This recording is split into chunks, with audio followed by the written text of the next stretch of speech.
Research done by the University of Chicago and Northwestern University found that not all failures are created equal. Some individuals constantly fail without learning, and you have other individuals who make mistakes, but they make improvements during those mistakes. The takeaway here is called the iterative process. The iterative process is essentially somebody who reflects on their failures, they analyze what went wrong, they make some adjustments, and then they try again. It's pretty safe to assume that the more you do this, the more likely you are to succeed in the future, and it doesn't necessarily mean that the second time you try, you're not going to fail again. It just means that the odds of you succeeding are higher. So individuals who didn't really analyze what went wrong would continue to fail at a higher rate than those who actually reviewed the process within their task. This is correlated threshold of failing, but failing smarter, meaning you're actually doing the iterative process and learning from your mistakes, is probably better, right? A second research article called Cognition and Instruction showed that students who were not given immediate assistance with tasks ended up having a better understanding than those who were given the instructions or assistance right off the bat. This is called productive failure. So the students who were not given the instructions, productive failure, they ended up failing, right? Because they didn't have those types of instructions.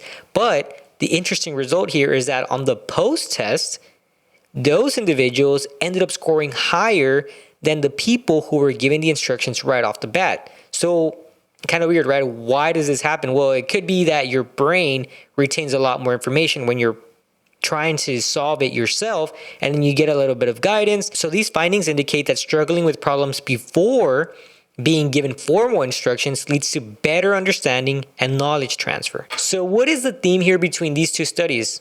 Failure, right? However, we see the same outcome in both, is that failure is the initial step, but then there's success at the end of it. So yes, hard work, perseverance, and luck is definitely a factor for an individual's success. However, these findings indicate that learning and adapting to your failures is a huge factor to success as well. Let's dive into the art of failure. It is guaranteed, it's set in stone, and it's a fact of life that every single person watching this video, every single person in this world is going to fail at one point. We will all hit dead ends. We're going to take the wrong turn. We're going to fall on our face. And guess what?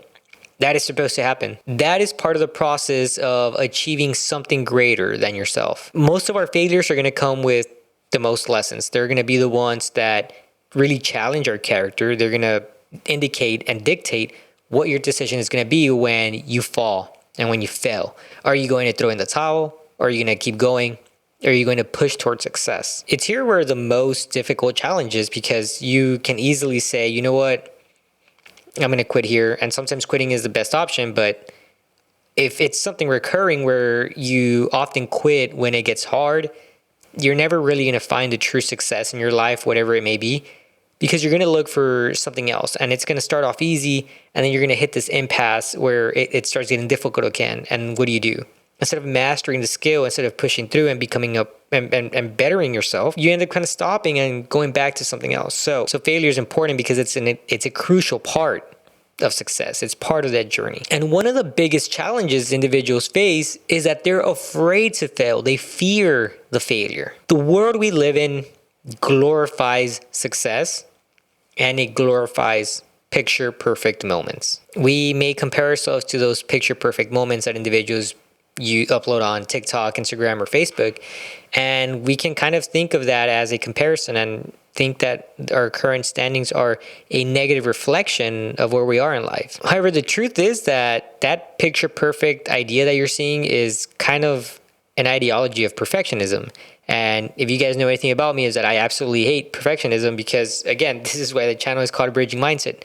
If you have a bridge and you sit on either end of it, you're thinking of it as an absolute, and perfectionism is an absolute.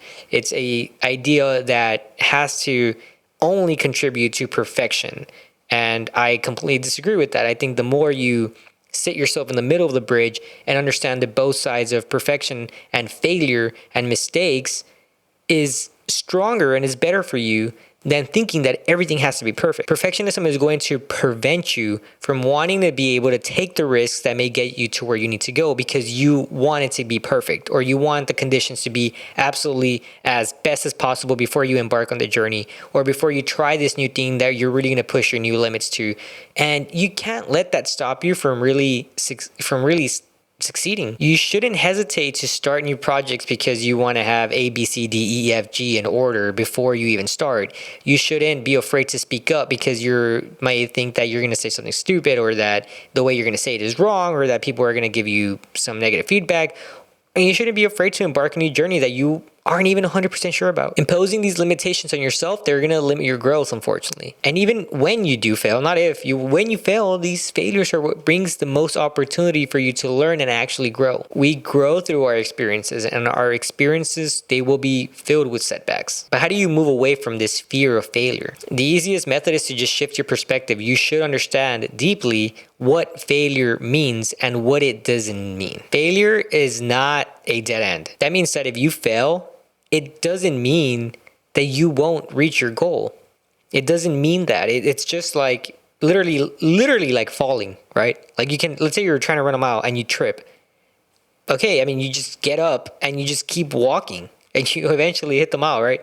It doesn't mean it's a dead end. It doesn't mean it's the end of your goals. Think of it instead as a stepping stone where now, yeah, maybe you pivot a little bit or maybe things change, but it's just another step for you to get to where you need to be. You can also shift your perspective of failure if you think of it in a negative way by listening or reading to biographies of individuals who have succeeded, and you will see a lot of their failures and how they still got to where they were. And that might motivate you to think, okay, if these people did it and they took all this risk, then maybe I as well can partake in that type of burden and those setbacks and that impasse that I'm going to face. The more you understand that it's normal to fail, is easier for you to break that fear, and you won't really feel like that fear of failure is going to grasp you and not let you go. Also, you should understand the lessons in failure. I mentioned it previously, right? The statistical data indicates that there are actual positive results when you review your failures. The odds of you succeeding increase with every single failure, so long as you properly diagnose and review them, right? Like I don't know, if you fail because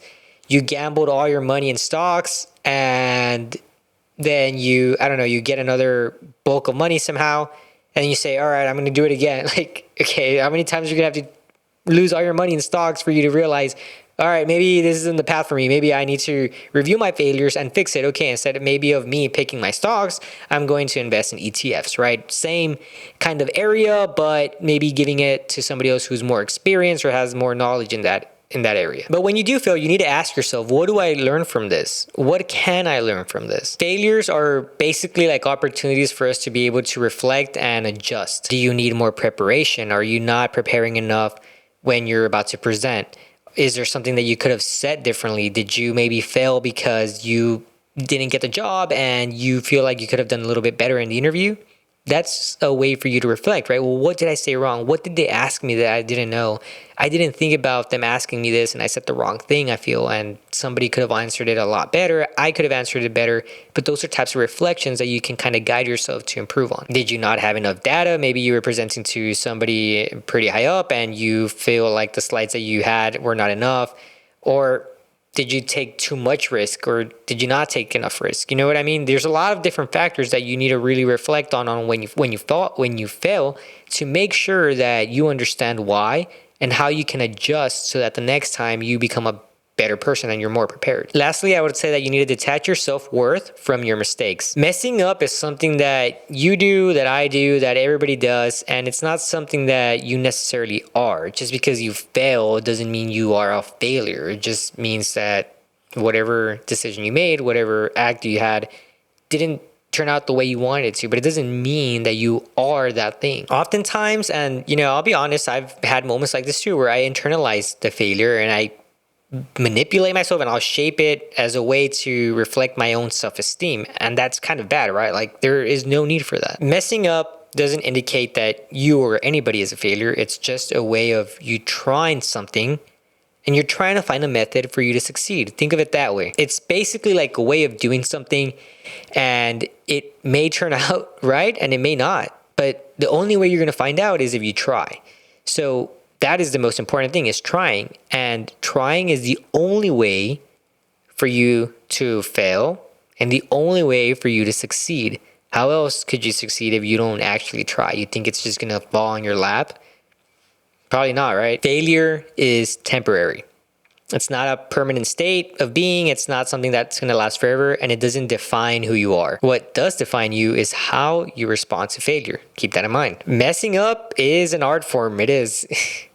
It's where we all discover our limits. It's where we break through them, and it's where we evolve to become better versions of ourselves. The path to success is never a straight line. It won't be for anybody. It's filled with detours, it's filled with stumbles, and it's probably filled with a bunch of wrong turns that you're gonna have to walk all the way back just to take the right turn. But guess what? Those missteps are gonna give you the tools that you need to navigate challenges in the future more effectively. When you embrace failure as part of the process, you unlock the freedom to take risks. You're not afraid of that anymore. You try new things, you stretch beyond your comfort zone, and you become a better individual. You're going to be more resilient, you're going to be more adaptable, and ultimately, hopefully, more successful. So don't think failure as a negative thing. Think of it as probably the most powerful teacher that you have guiding you towards growth, towards mastery, and towards success in your life and anything you love to do. Because at the end of the day, you're gonna fail.